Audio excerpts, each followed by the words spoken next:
Dave the Cycler here.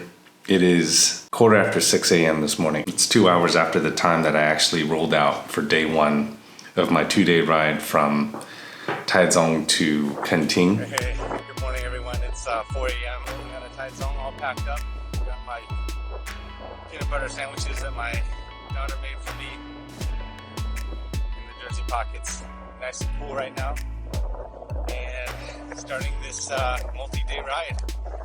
Praying for my knees to hold up, my body to hold up, and just gonna keep an easy spin.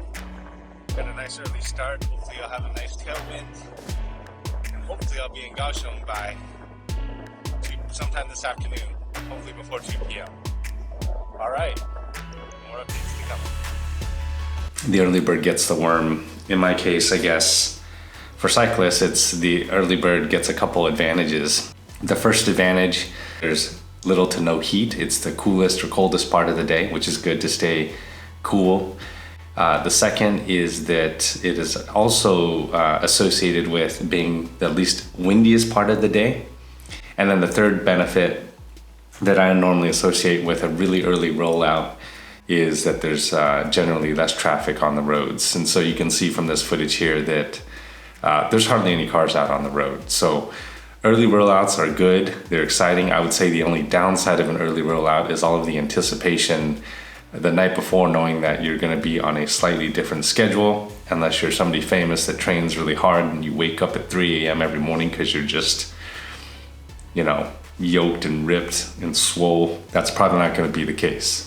On this particular day, there's this added element of excitement because I'm riding through a new place for the first time. As you ride south from Taichung along the coast, you're going to be going on the 61, which becomes the 17. The scenery is very industrial.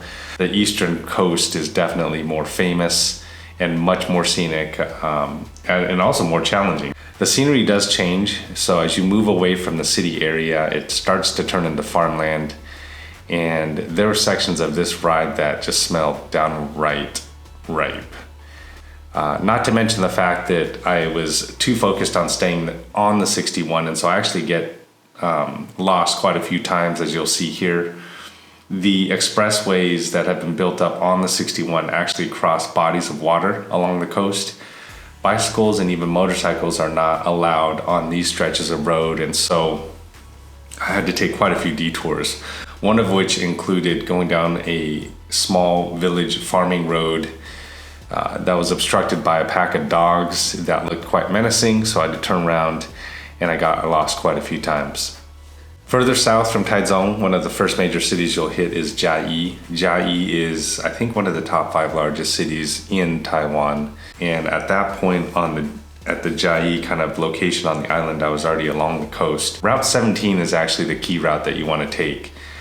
You will move off of the 61 and kind of hook inland and then start taking a somewhat more inland route heading south on the 17 from Taichung to Kaohsiung by bike. And that's about the halfway point for this day one 150-mile ride. Hitting mile 70 was nice, but I do want to give a little shout out to these two 60-year-old guys who basically pulled me. These two guys just reminded me of just how friendly people in Taiwan generally are. Not only did they strike up a conversation with me, but when they heard that I'd rolled out from Taichung earlier that day, they offered to pull me along, and these two guys are just total legends.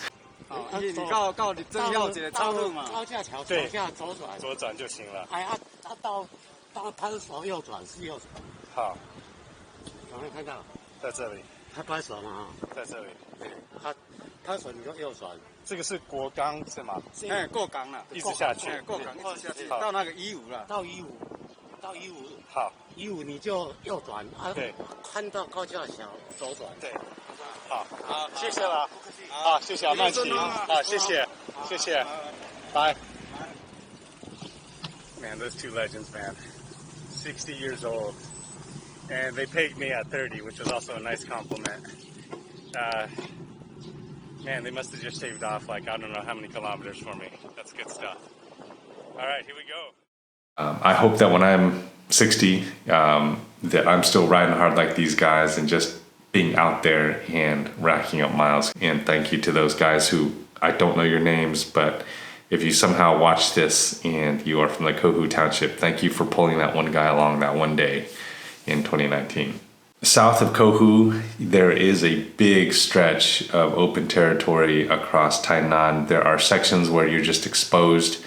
And even though for the most part the current results in a tailwind heading from north to south in Taiwan, there are certain sections that don't run exactly north and south, and you're exposed. There's going to be some wind on this route, despite the fact that it's just completely level. Like if you ever do a century and you're looking for a century to do, I would say one of the tips to look for to help kind of increase your chances of successfully finishing is to look for a route that is as flat as possible with the least amount of climbing if possible. And if you can't, then at least look for routes where the majority of the climbing is over in the first half, so that you really are just left with hopefully what are flat miles for the remainder of your century ride.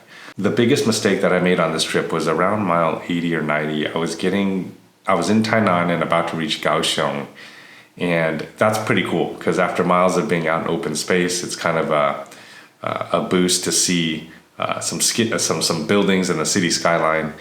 But my palms were starting to get really raw from not wearing gloves. So palms are getting raw. It was getting very red.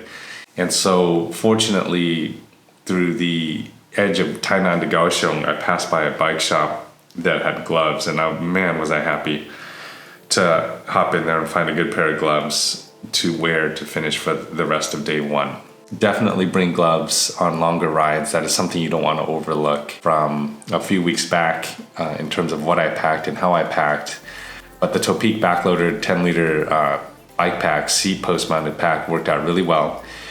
There was no sway in the pack up below efforts of I think 90 watts. If you start to get above that, you will start to feel some left and right movement, very subtle, but I'm sure that the more you can tighten down that bag around the bottom of your seat and also the back of the seat post, the better you will eliminate some of that left and right movement. But again, for long distance riding, not an issue. If you were in a full out sprint, of course, no matter how tight you had that thing tightened, you would still feel it. So just something to consider if you're still shopping for a bike pack. There are disadvantages and advantages for having it mounted in different positions, of course.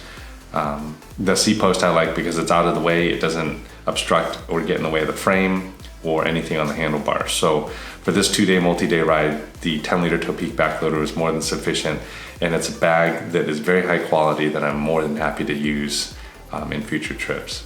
What I packed in there was basically my street clothes for the evening of day one when I arrived. Man, was I happy to roll in.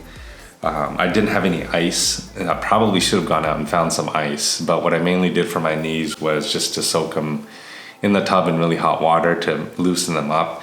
Had I had some ice, it probably would have helped better kind of my recovery on that first day.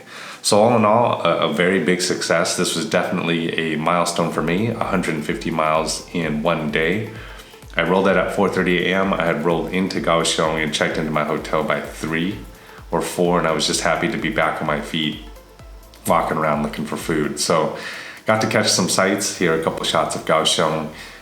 Really, I just caught the evening of that first day and the very early morning of the next day.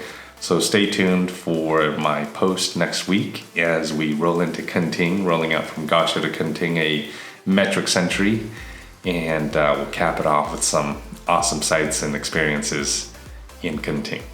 All right, I'll catch you on the next one.